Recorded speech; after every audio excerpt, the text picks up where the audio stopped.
Hey guys, so I chose Samuel as the person to do my research over it, and the reason I chose Samuel was because oftentimes we just kind of look over these types of persons in the Bible. We see the big name like David, and Samuel was in there, but I really just wanted to dive in to see just the impact that Samuel had and the things that he did, and how God equipped him to be the man that he was whenever we saw him do the things that he did. So the first time that we see Samuel mentioned in the Bible is in 1 Samuel chapter 1, verse 20.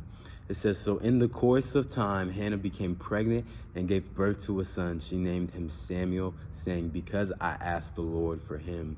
She says this because Hannah was actually not able to conceive a child at the time, and she had to keep asking God and praying to him for a child, and God granted her prayer, and he gave her a child, and that child was Samuel.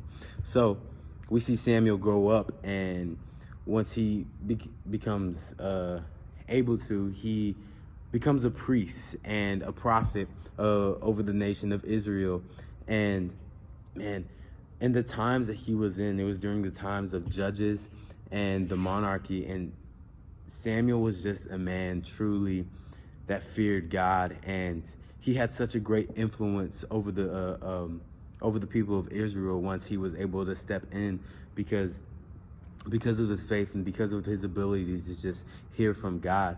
You see, Samuel is seen as one of Israel's most successful leaders, because before Samuel was in the picture, Israel was going through very hard times where spiritually they were ripped apart. They did not hear, or they felt like they couldn't hear from the voice of God anymore, and they felt like God was just not there and apparent in their times. And also among that, the economy during that time was terrible, and also along with that is the military powers. Things were just really bad before Samuel stepped in, but once he did step into the picture, the people of Israel felt a lot more at peace and felt more unified, because they felt that they were able to hear God's voice again through Samuel.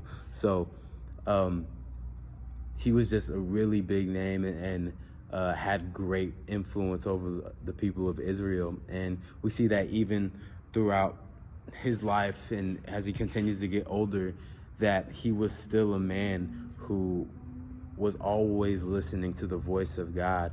You see, Samuel was the one to anoint the kings of Israel, and once the people asked Samuel that they wanted a king, he approached God, and he knew that what they were asking for was wrong, because what the people needed and was God. It wasn't a person, it wasn't a king, but God said that God granted them a king, and that king was Saul. So Samuel anointed Saul, but there was a number of times that Saul and Samuel met, and the times that we were accounted for in the Bible, we see that Samuel rebuked Saul for some of the things he did. And the first rebuke, it resulted in Samuel saying Saul's reign would not last long if he was not God-fearing, if he was not obedient to God. And the second rebuke that Samuel gave Saul was that he had been rejected by God to be king. So Saul was the king of Israel, but was then rejected by God, because he just wasn't obedient to the voice.